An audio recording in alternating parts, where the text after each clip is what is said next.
Right. Okay. So maybe we can move to this other angle of your research within cinematic virtual reality experiences, because I found quite a bit of interesting angles there.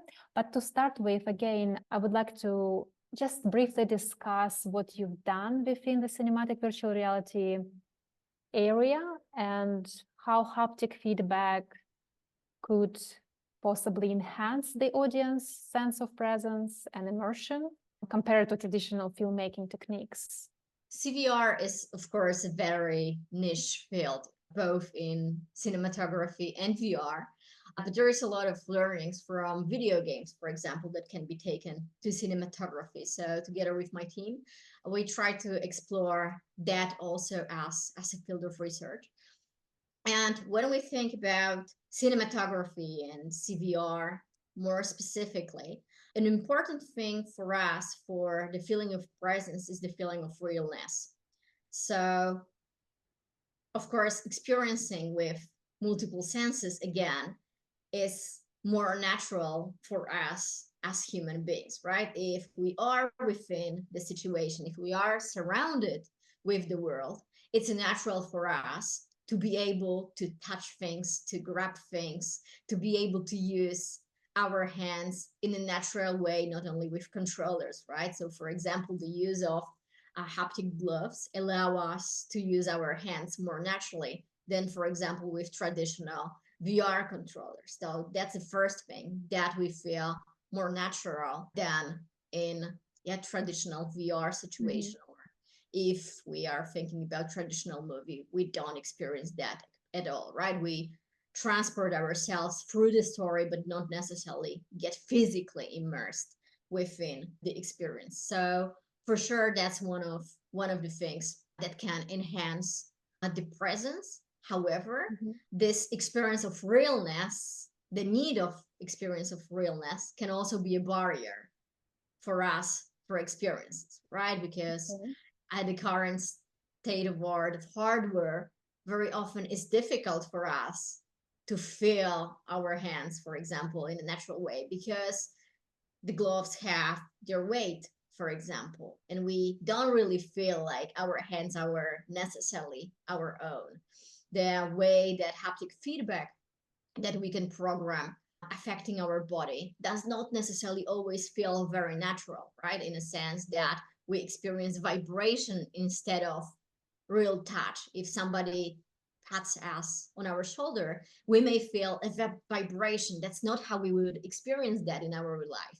The purpose for the story will be served, but it can potentially even take us out of this feeling of immersion because we might feel disconnected. We will start acknowledging, okay, this is not how I feel in my real life. What is happening? What should I do? How should I react? Because our body will not react in a natural way. That's not how we feel in our everyday life. So it offers a lot of opportunities, but also we need to be aware of the limitations that there are still there. So it's a balance. Right, there is quite a bit of limitations still in terms of form factor, right? You mentioned the gloves and also, of course, the actuation technology itself. And if we talk about vibration, yeah, it's one of the easiest actuation type to embed into wearable forms, but also the least natural one, right, in terms of sensation, the tactile sensation that it produces. And I read somewhere a research article that one way to approach this would be actually to create a new language, right? It's not about creating natural sensation, it's about creating something new that is compelling enough to exist and that could enhance as well the immersive experiences. It's just going to be something very new. Yes, and I think there are a few ways, right, of how we can approach it, because you can try to take those vibrations quite literally. So how we can use those so they feel natural. So let's say there is a rumble somewhere and we physically feel it, and it's natural because that's something that we may also experience in real life, that kind of, okay, the world shakes, there is earthquake, there are, the bomb was outside our window and we feel physically the vibration, and that's a natural way. Right.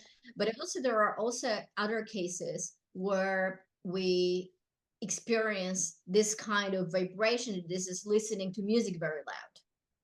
So music is one of those languages where we are able to translate those vibrations to this new language.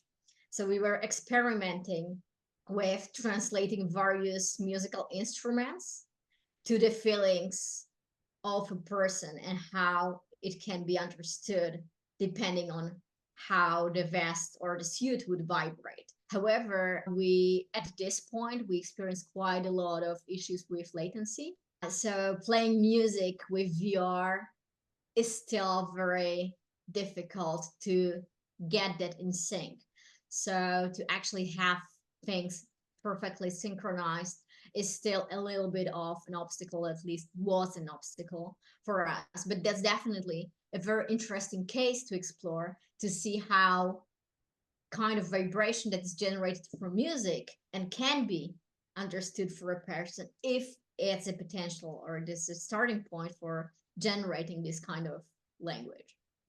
And when you talk about understood from the perspective of the type of music, or what kind of, let's say, affective states it produces or tries to communicate? We were experimenting with emotions, so trying to deduct what kind of vibe, what kind of emotion, what kind of emotional state we are trying to translate. So it was very early stages research, but I think it's an interesting avenue to explore further. It certainly is. Actually, I was doing some of my studies actually, but in a very controlled environment, not in VR.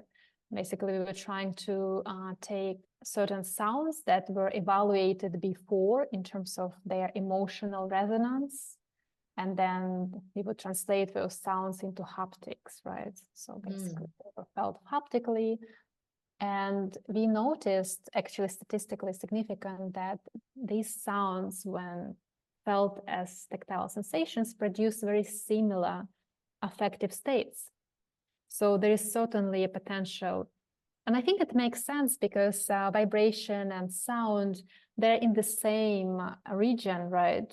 Also how our brain, interprets it. The regions of the brain, they're very in a close connection to each other. They're neighbors. Yes. So yes. it So is definitely very interesting area to explore further.